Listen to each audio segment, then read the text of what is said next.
Mari kita tenangkan hati kita. Damai sejahtera Allah yang melampaui segala akal, itulah yang memelihara hati dan pikiranmu di dalam Kristus Yesus. Bapa yang baik, kami bersyukur kepadamu ya Tuhan, untuk setiap kesempatan di dalam kehidupan kami. Kami boleh berkumpul, bersekutu, beribadah, dan kami mau merenungkan kebenaran firman-Mu yang selalu menuntun kami untuk mengerti apapun tujuan Tuhan dalam kehidupan kami. Saat ini Bapa, kami mau mendengarkan kebenaran Allah. Berbicara ya Tuhan, bimbing dan berkati kami, tidak hanya untuk mendengarkan, tapi kami hidup di dalam kebenaran Tuhan. Berbicara Bapa, kami serahkan hidup kami di dalam tangan-Mu Tuhan. Di dalam nama Yesus kami berdoa. Amin.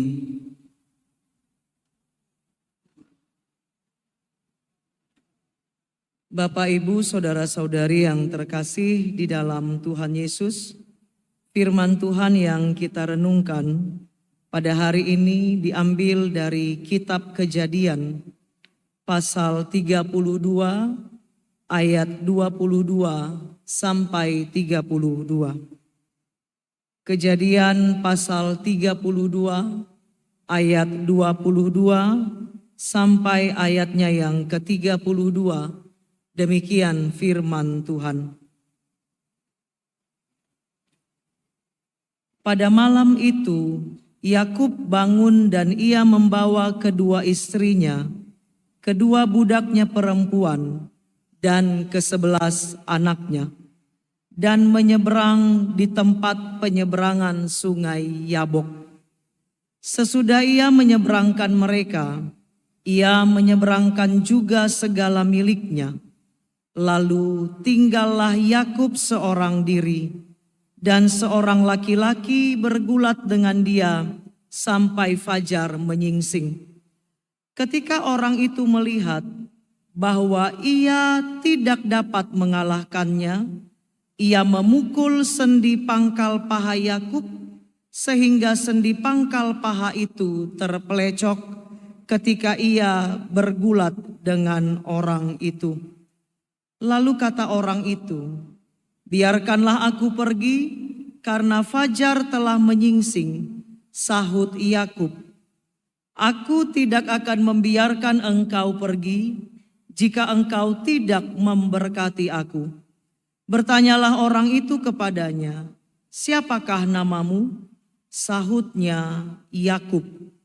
Lalu kata orang itu, "Namamu tidak akan disebutkan lagi Yakub, tetapi Israel, sebab engkau telah bergumul melawan Allah dan manusia, dan engkau menang." Bertanyalah Yakub, "Katakanlah juga namamu." Tetapi sahutnya, "Mengapa engkau menanyakan namaku?" Lalu diberkatinya lah Yakub di situ. Yakub menamai tempat itu Peniel, sebab katanya, "Aku telah melihat Allah berhadapan muka, tetapi nyawaku tertolong." Lalu tampaklah kepadanya matahari terbit ketika ia telah melewati Peniel, dan Yakub pincang karena pangkal pahanya. Itulah sebabnya sampai sekarang orang Israel tidak memakan daging yang menutupi sendi pangkal paha, karena dia telah memukul sendi pangkal paha Yakub pada otot pangkal pahanya. Demikian jauh pembacaan firman Tuhan. Yang berbahagia adalah kita yang merenungkan dan melakukan firman Allah dalam kehidupan kita setiap hari. Shalom Yahowu. Bapak, Ibu, saudara-saudariku yang terkasih di dalam Tuhan Yesus Kristus, tentu kisah ini adalah kisah yang sangat kita kenal dan kita sangat ingat bagaimana Allah itu melakukan sesuatu yang luar biasa baik di dalam kehidupan seorang Yakub, yang tentunya Yakub ini juga adalah nama seorang yang sangat familiar dengan kita. Tetapi sering kita tidak mengerti bagaimanakah perjalanan seorang Yakub itu juga mencerminkan bagaimana perjalanan kehidupan kita sebagai seorang yang mengenal Tuhan, sebagai seorang yang percaya kepada Tuhan, tetapi sering sekali tidak hidup di dalam Tuhan itu sendiri. Nama Yakub berarti seorang penipu atau seseorang yang suka berbuat curang supaya dia mendapatkan sesuatu yang berhasil. Tetapi konsep berhasil dari seorang penipu tentu adalah berhasil tetapi tidak dapat menikmati kehidupan di dalam keadaan tenang ataupun bahagia. Nah, kalau kita mau membahas tentang pergumulan Yakub dengan Allah, maka kita tidak bisa lepas siapakah Yakub, bagaimana Yakub, dan apa yang dilakukan oleh Yakub. Yakub dari awal mulanya sudah melakukan sebuah penipuan kepada bapaknya Ishak. Hanya karena persoalan hak kesulungan yang mau dijatuhkan kepada saudara kembarnya yaitu Esau. Lalu ketika Yakub nanti sudah berhasil melakukan penipuan tersebut, maka hal yang paling ditekankan di dalam hak kesulungan, di dalam tradisinya orang-orang Ibrani, hak kesulungan itu mewakilkan tentang bahwa dia adalah orang yang mewarisi warisan lebih daripada warisan yang seharusnya. Kemudian seorang yang diberikan hak kesulungan adalah orang yang diberikan kepercayaan untuk memimpin keluarganya. Orang yang menerima hak kesulungan adalah orang yang memberikan pengajaran dan teladan kepada saudara-saudaranya dan generasi-generasi selanjutnya.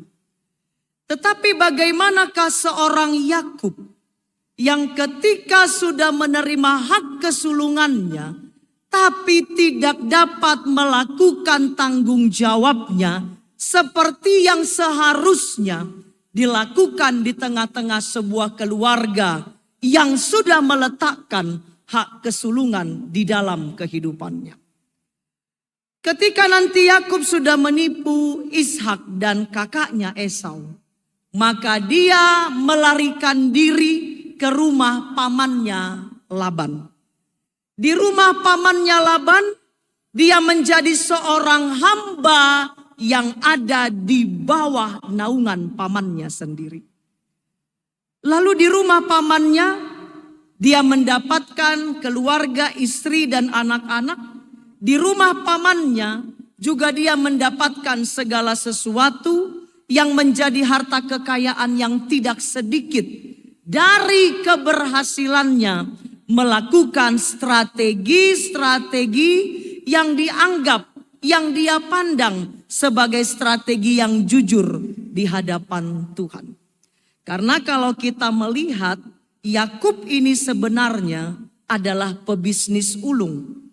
Seorang pebisnis ulung yang luar biasa yang sudah membangun relasi dengan Allah, tapi relasi yang didasarkan pada kalkulasi untung dan rugi. Jadi kalau kita baca di pasal sebelumnya, di pasal 28, 20 sampai 21, dia katakan begini di hadapan Tuhan. Ketika nanti Yakub itu bermimpi ada tangga dari bumi menuju ke surga, lalu dia bangun, lalu dia buat nazar. Ucapannya sendiri demikian mengatakan, jika Allah menyertai dan akan melindungi aku, jikalau Allah memberikan aku roti sehingga aku selamat ke rumah Bapakku, maka Tuhan akan menjadi Allahku. Ada negosiasi bisnis. Kalau aku selamat, kalau aku tidak kelaparan, kalau aku sampai ke rumah Bapakku, kalau aku tidak diapa-apakan, maka Engkau Tuhan adalah Allahku. Maka jadilah perjalanan seorang Yakub didasarkan pada kalkulasi untung dan rugi.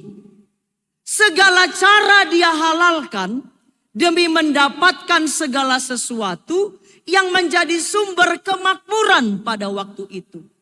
Segala cara dia pergunakan supaya dia boleh mendapatkan apa yang menjadi keinginan pikiran dan hatinya, sekalipun cara tersebut sebenarnya tidak ada di dalam rancangan Allah baginya. Tapi celakanya, sekaya-kayanya Yakub, kalau kita baca pada ayat sebelumnya, dia tidak memiliki satu waktu untuk benar-benar mengistirahatkan tubuhnya. Di rumah Laban pamannya, dia bekerja pagi, siang, dan malam. Di rumah pamannya Laban, dia tidak memiliki waktu untuk beristirahat. Yang artinya apa? Penipuan-penipuan kalkulasi tentang untung rugi yang diterapkan oleh seorang Yakub demi mencapai sebuah keberhasilan. Dia menjadi orang sukses, tapi dia tidak menikmati segala yang baik dari apa yang dia terima. Jadi kalau misalnya ditanya, apakah seorang penipu bisa berhasil? Bisa, Bapak Ibu. Apakah seseorang yang hitung-hitungan tentang untung rugi, bisakah mereka berhasil? Bisa. Apakah orang yang curang di dalam kehidupannya dan tidak jujur, apakah bisa berhasil? Bisa. Tapi keberhasilan yang tidak akan membawa kebaikan-kebaikan di dalam perjalanan kehidupannya setiap waktu. Itu yang dialami oleh seorang Yakub. Menipu Ishak, dia berhasil. Tapi dia lari dari rumah bapaknya. Di rumah pamannya, dia dijadikan oleh seorang hamba. Mendapatkan segala sesuatu, tapi apa yang dia dapatkan tidak dapat dia nikmati. Sampai nanti dia akan keluar dari rumah pamannya Laban. Nah, bagian dari pasal 32 ini bercerita tentang Yakub dan istri dan anak-anaknya dan seluruh ternak, harta dan budaknya itu akan kembali ke rumah bapaknya Ishak. Di rumah bapak ada siapa? Ada Esau. Mulailah muncul ketar-ketir. Sudahlah dia berjuang di dalam hidupnya dengan tidak tenang. Mau keluar menuju ke rumah bapaknya pun dia ketar-ketir. Gimana nanti aku menghadapi Esau? Karena setelah dia selidiki, Esau memiliki pasukan 400 orang. Sementara Yakub hanya memiliki istri dan anak-anak. Memang dia kaya raya, tapi dia tidak memiliki pasukan berperang.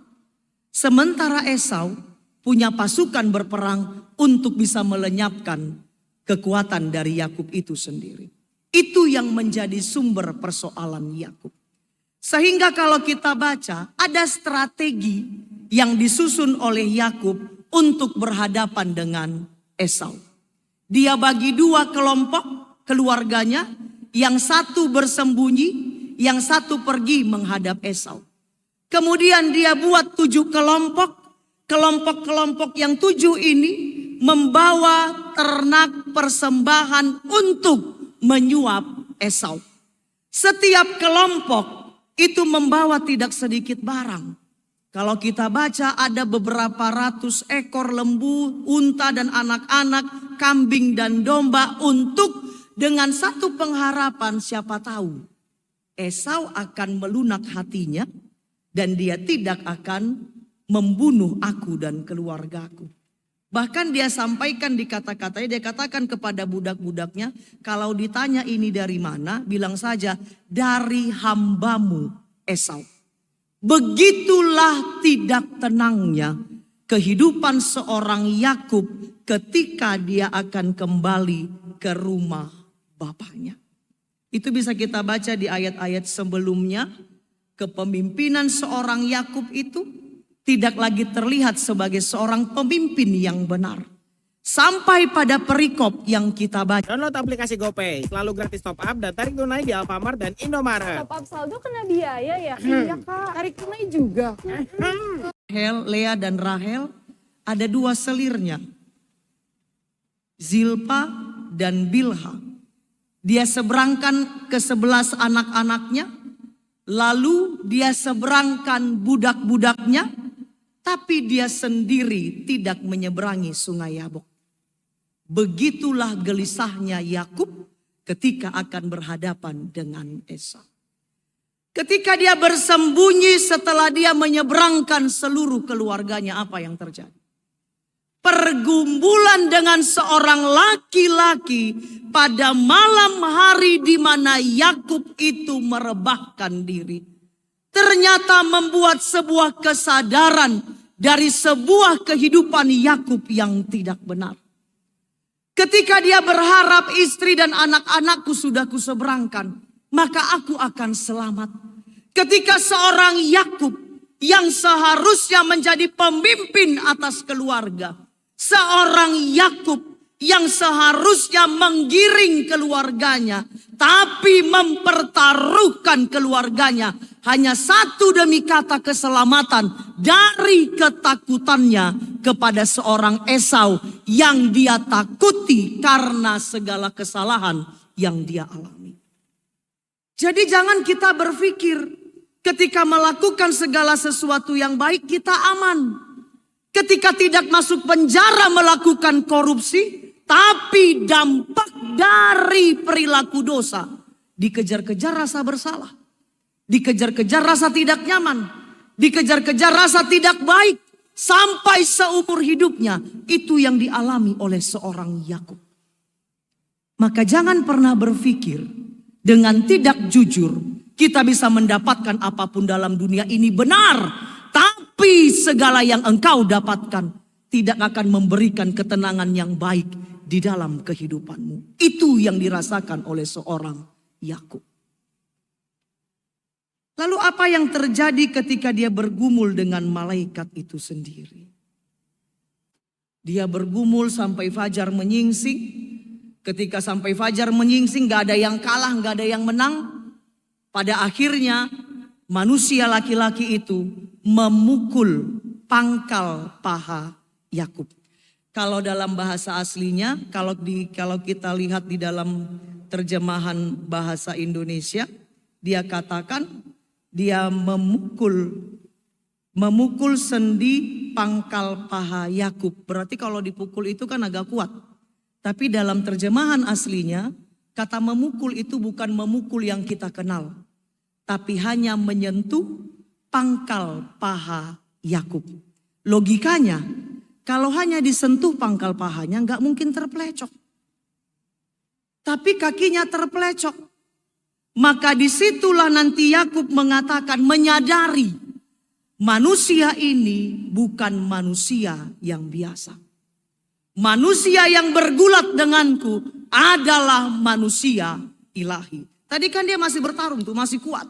Bergulat sampai fajar menyingsing. Tetapi ketika nanti orang tersebut bukan memukul ya, tapi menyentuh pangkal paha Yakub. Apa yang dilakukan oleh Yakub? Ketika dia terpelecok, lalu ketika nanti orang itu mengatakan biarkanlah aku pergi karena fajar telah menyingsing. Apa kata Yakub? Ketika dia sadar, ketika pikirannya terbuka, ada sesuatu yang berhadapan denganku. Dia katakan, aku tidak melepaskan engkau sebelum engkau memberkati aku. Terkadang Bapak Ibu, di dalam berbagai penderitaan, di dalam berbagai pergumulan kehidupan, di dalam berbagai kesengsaraan yang kita alami pribadi lepas pribadi, terkadang persoalan, kekhawatiran, penyakit, kesengsaraan adalah undangan panggilan Allah bagi kehidupan kita untuk melakukan pertobatan yang benar di hadapan Tuhan. Tadi Yakub masih kuat. Sampai pagi. Begitu Yakub kaget, kok kakiku terpelecok. Dia hanya pegang pangkal pahaku. Kenapa kakiku jadi pincang? Maka ada kesadaran pada diri aku. Sebelum kau pergi, aku tidak melepaskan engkau. Kalau kau pergi, maka berkatilah kehidupanku. Ada titik balik dari kehidupan seorang Yakub yang mau mengikrarkan di hadapan Tuhan, kekuatanku Allah, kemampuanku di dalam kehidupanku, kesanggupanku menjalani perjalanan hidupku tidak memiliki arti apapun jikalau Tuhan tidak hadir di dalam segala sesuatunya itu. Maka kalau dikatakan titik balik kehidupan Yakub yang paling besar adalah ketika dia bergumul, kalau di dalam judulnya bergumul dengan sadar. Menderita, dia sadar. Kok begini kali hidupku, dia sadar. Dan apa jawaban dari berkat itu sendiri? Ketika nanti laki-laki itu mengatakan, siapa namamu? Yakub. Yakub tadi artinya seorang penipu. Lalu dikatakan kepadanya, sekarang namamu bukan lagi Yakub, tetapi Israel. Apa itu Israel? Yaitu orang yang bergumul dengan Allah. Maka titik balik kehidupan Yakub ada di mana? Ketika dia menyadari ada kekuatan yang maha besar di dalam kehidupannya yang sudah menyelamatkan dia. Dan berkat itu sendiri Bapak Ibu kalau kita lihat pada pasal selanjutnya di 33. Yakub itu nanti berjumpa dengan Esau. Dan ada perkataan Esau di dalam pasal 33 itu, ketika nanti dia berjumpa dengan Esau, Yakub berkata demikian. Karena memang melihat mukamu, muka Esau maksudnya, adalah bagiku serasa melihat wajah Allah. Berarti pengenalan di dalam kehidupan orang yang melihat Allah. Di dalam kehidupan seorang Yakub yang mau mengatakan engkau melihat Allah dan nyawamu tertolong. Adalah ketika dia melihat Allah di wajah sesamanya manusia. Berarti ada perdamaian antara saudara seiman. Ada kehidupan yang memiliki satu arah di dalam kasih kepada saudara sesama kita seiman. Bayangkan Yakub, seolah aku melihat wajah Allah di dalam mukamu ya Esau. Berarti perdamaian di antara dua orang yang bertikai. Perdamaian di antara mereka yang tidak sejalan. Tetapi perdamaian adalah pertanda bahwa kita mengenal, melihat wajah Allah di dalam seluruh bagian ciptaan yang ada dalam dunia ini. Jadi itu pengalaman Yakub. Pengalaman Yakub yang menjadi perenungan kita. Apakah kita sebagai orang-orang yang hidupnya sudah diselamatkan juga mau main hitung-hitungan dengan segala berkat-berkat Allah? Apakah kita juga mempergunakan kalkulasi tentang untung rugi ketika kita berhadapan dengan Tuhan? Apakah kita menjalankan negosiasi berbisnis dengan Tuhan tanpa kita menyadari bahwa tanpa kehadiran Allah, apakah kehidupan kita memiliki makna yang baik dalam segala yang kita lakukan? Maka jikalau tema ini mengatakan aku telah melihat Allah. Yakub melihat Allah ketika dia mengalami kesadaran yang benar untuk mau tunduk di dalam apa yang dikerjakan oleh Allah. Aku telah melihat Allah ketika Yakub memahami bagaimana jiwanya tertolong di dalam kesempatan untuk memulihkan karakter hidup yang baik dalam perjalanan kehidupan. Maka inti dari pengenalan Tuhan adalah ketika kita hidup dalam pertobatan di hadapan Allah. Pertobatan yang sebenar-benarnya menjadi bagian kehidupan kita. Selama ini kan kita suka nonton Edis TV kan. Banyak orang Kristen bertobat, Ibu Pendeta. Kita senang melihat orang bertobat. Tapi kita kok nggak bertobat ya? Kita senang banyak orang menyembah Kristus. Kagum. Yang kita kagumi manusianya. Gara-gara apa? Iyalah gara-gara debat ini itu segala macam.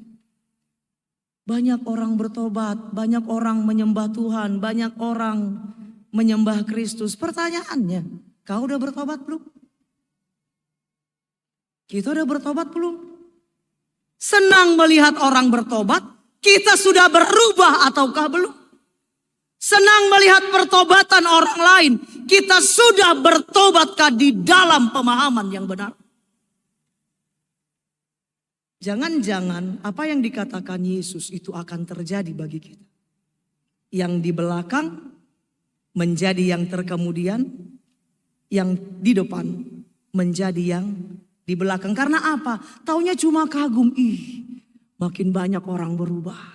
Banyak orang sembah Yesus. Luar biasa, Tuhanku hebat. Kita bertobat enggak?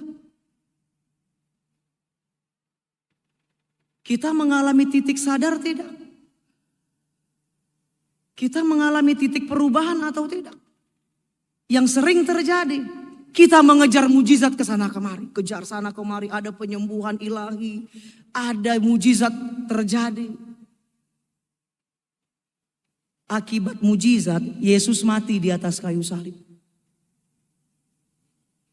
Apa yang tidak dilakukan Yesus dalam Injil Matius, Markus, Lukas, Yohanes? Mujizat apa yang tidak dilakukan Yesus? Orang kakinya lumpuh disembuhkan, orang yang tidak bisa berjalan disembuhkan, perempuan pendarahan disembuhkan, orang mati dihidupkan, orang yang tidak punya daya diselamatkan, gara-gara iman teman-temannya dia diselamatkan. Ujung-ujungnya apa? Mujizat yang dilakukan Yesus berujung pada penyalibannya. Kenapa? Apakah mujizat yang dipertontonkan Yesus membuat semua mata bertobat? Tidak. Siapa yang bertobat? Yang disembuhkan, yang hidup, yang sembuh penyakitnya, yang kakinya bisa berjalan, yang matanya bisa melihat. Itu yang bertobat. Yang tengok-tengok bertobat? Tidak. Yang lihat-lihat kejar-kejar Yesus bertobat? Tidak. Yang ikut makan di 5.000, 4.000 orang bertobat? Tidak. Tapi mereka hanya mengikutkan Yesus, tapi tidak mengalami pertobatan yang benar. Ketika mereka hanya mengenal Allah, tapi tidak menghidupi Allah di dalam kehidupan mereka. Itu kita. Kejar mujizat ke sana. Gereja ini gak bertumbuh imanku di gereja A. Aku pergi ke gereja B juga gak bertumbuh. Aku pergi ke gereja C. Imanmu bergantung pada bagaimana engkau meresponi Allahmu di dalam pengenalan yang benar tentang Tuhan. Jangan dasarkan gereja tidak mempertumbuhkan imanmu. Ya, kita kan sering gitu, GJJ, gereja jalan-jalan. Apakah iman akan bertumbuh di sana? Tidak. Kalian lihat saja, besok coba tanam bunga di rumah. Hari ini tanam di sini, bunganya cantik nih, subur, baik. Tanam di sini.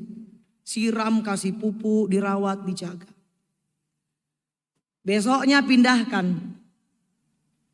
Siram, kasih pupuk, jaga. Besoknya lagi pindahkan. Besoknya lagi pindahkan. Apa yang terjadi pada bunga itu? Mati. Orang yang tidak punya dasar pengenalan tentang Kristus yang kokoh. Hati-hati dengan orang yang suka jajan gereja ke sana kemari. Kau pergi ke sana imanmu enggak tumbuh. Pergi ke sana enggak juga bertumbuh. Pergi ke BNKB enggak juga bertumbuh. Kemana lagi? Pergi ke sana kemari. Akhirnya engkau tidak punya pegangan yang kokoh tentang pengenalan yang benar di dalam Tuhan. Itu yang sering terjadi, maaf. Muda-mudi gereja, hari ini engkau diperhadapkan pada tantangan itu. Mana gereja yang bisa menyenangkan hatiku, pakaiannya bebas terbuka. Mana gereja yang suka-suka duduknya di mana, sama cowok kok aku duduk gak ada masalah. Mana gereja yang tidak memarah-marahi kalau kita main gadget dalam gereja. Kau ditangkap oleh iblis, dipakailah orang-orang yang menyebarkan dogma agar engkau tidak mengenali Allah di dalam kehidupan. Dan itu yang mengakibatkan munculnya pengajaran-pengajaran tentang Tuhan yang tidak didasarkan pada Alkitab. Firman ini yang diperkenalkan pada orang Nias 160 tahun yang lalu. Pun firman yang sama diperkenalkan kepada kita dan kepada anak-anak kita. Itu ditangkap, gejala hidupmu ditangkap oleh orang-orang yang mau menyesatkan engkau. Makanya, mengapa ada Kristen progresif? Kau ditangkap di sana. Karena apa? Orang baca, oh kebutuhan anak muda sekarang. Gak mau panjang-panjang beribadah. Gak mau panjang-panjang berkhotbah. Tidak perlu baca firman. Yang penting nyanyi lompat-lompat saja. Kau ditangkap. Dan pengenalanmu akan Tuhan disesatkan sehingga engkau tidak punya dasar yang kokoh di dalam Kristus yang mati menyelamatkan engkau. Itu persoalan kita sekarang. Kalau yang sudah tua-tua ini kayak kami, gak lagi mau jajan gereja ke sana kemari. Kami sudah berusaha belajar untuk mengokohkan kaki ya di sini. Tapi yang muda-muda, hati-hati. Kalau kita tahu iblis yang datang, kita tahu bersiap. Baca doa Bapa kami, Tuhowa mati segala macam. Kalau kita tahu iblisnya, orang itu datang dia bertanduk mukanya macam iblis. Tapi jikalau dia datang berpenampilan sebagai seorang pelayan gereja, bagaimana kau mendeteksinya? Kalau pengenalanmu akan Tuhan tidak didasarkan pada pengenalan yang benar di dalam Kristus. Yakub kan selama ini mainnya main aku. Kau berkati aku Tuhan, aku sembah engkau menjadi Allahku. Tapi begitu dia bergumul dengan Allah, kok pangkal pahaku terplecok, hanya dipegang. Gak ku lepas engkau sebelum kau berkati aku. Perjuangannya tidak terputus. Dan kemenangan Allah menjadi kemenangan seorang Yakub. Kemenangan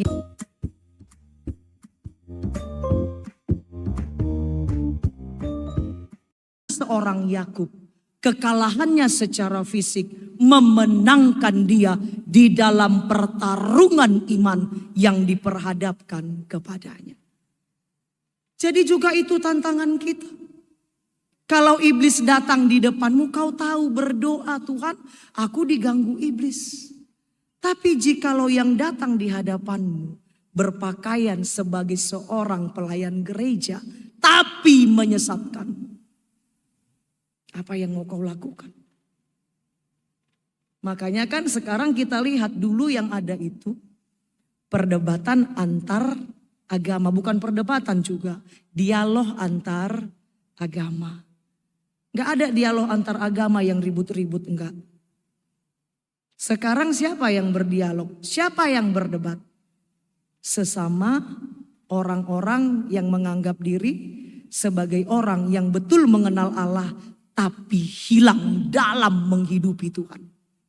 Hati-hati dengan itu. Maka dalam firman ini, orang yang benar-benar berjumpa dengan Allah. Kapan kita berjumpa? Ketika kita bergereja, sebenarnya itu adalah cara kita berjumpa dengan Tuhan. Ketika kita memuji Tuhan, itu adalah cara kita berjumpa dengan Tuhan. Bergereja Jangan hanya engkau fokus pada dirimu. Aku, inginku, hatiku, pikiranku, pekerjaanku, sekolah. Bergereja, engkau berjumpa dengan Allah, mengenal Allah dan menghidupi Allah dalam pertobatan. Ketika engkau bertobat, itulah mujizat yang paling besar yang diinginkan oleh Tuhan. Ya, bukan kaki yang pincang disembuhkan, bukan itu mujizat. Tapi mujizat yang sebenarnya, ketika kau sadar, aku sadar, kita sadar, aku salah dalam perjalananku Tuhan. Dan ketika sadarku datang, aku mau tunduk dengan apa yang engkau kehendaki. Dan itulah makna pertobatan yang sesungguhnya. Dan pertobatan itulah yang disebut mujizat yang sebenarnya. Maka bagaimana supaya sadar? Kenali Tuhan. Jangan datang gereja, nyanyi-nyanyi, dengar firman, pulang hilang. Beribadah, dengarkan firman, sadarkan hati dan pikiranmu, dan kembali kepada jalan Tuhan. Jangan sampai Bapak Ibu, kita menjadi generasi yang hilang, tidak memiliki landasan yang benar, sehingga hidup kita ini berakhir dengan sia-sia. Tapi dari kehidupan Yakub kita belajar, kalaulah hari ini engkau menderita, kau punya penyakit, kau sengsara, kau punya pergumulan hebat, kau sedang beradu gulat dengan Tuhan yang hendak menyadarkanmu. Karena kita ini kadang-kadang kalau lagi menderita baru sadar, oh maru mudeng, oh iya aku salah. Kalau sudah sakit baru sadar, oh iya aku yang gak disiplin. Kalau terlampau senang hidup kita, Tuhan juga mengingatkan. Makanya kan dikatakan dalam Amsal, jangan engkau iri hati dengan orang berdosa. Kenapa ibu pendeta itu gak pernah pergi gereja, tapi hidupnya aman-aman saja. Dia gak pernah beribadah, kok mereka bertambah-tambah kekayaannya. Jangan iri hati dengan kejahatan, tapi takutlah akan Tuhan senantiasa. Apa guna kau menjadi orang yang berhasil, tapi engkau tidak tenang? Apa guna kelak rumahmu besar, hartamu banyak, tapi kau tidak menikmati apa yang diberikan Tuhan? Apa gunanya segala sesuatu kau miliki, tapi pikiranmu tidak mengalami pembaharuan yang benar? Dan kita ada di sana, berproses menjadi pribadi yang benar-benar mengalami pertobatan karena penglihatan akan Tuhan. Tuhan gak akan memperlihatkan dirinya. Tengok tadi di kisah Yakub, sebelum fajar menyingsing dia sudah pergi. Tahu kenapa? Kalau Yakub melihat Allah, maka pada hari itu dia mati. Itu sudah dicatat di dalam Alkitab. Tuhan tidak akan menegur kita, kau salah enggak. Tapi dalam pergumulan kita, kita bergulat dengan Allah. Ketika engkau sampai pada titik tidak mampu, bukankah itu panggilan Allah untuk menyadarkan engkau ada Allah yang berotoritas tinggi di balik segala kehidupanmu? Maka mari kita mengenal Tuhan.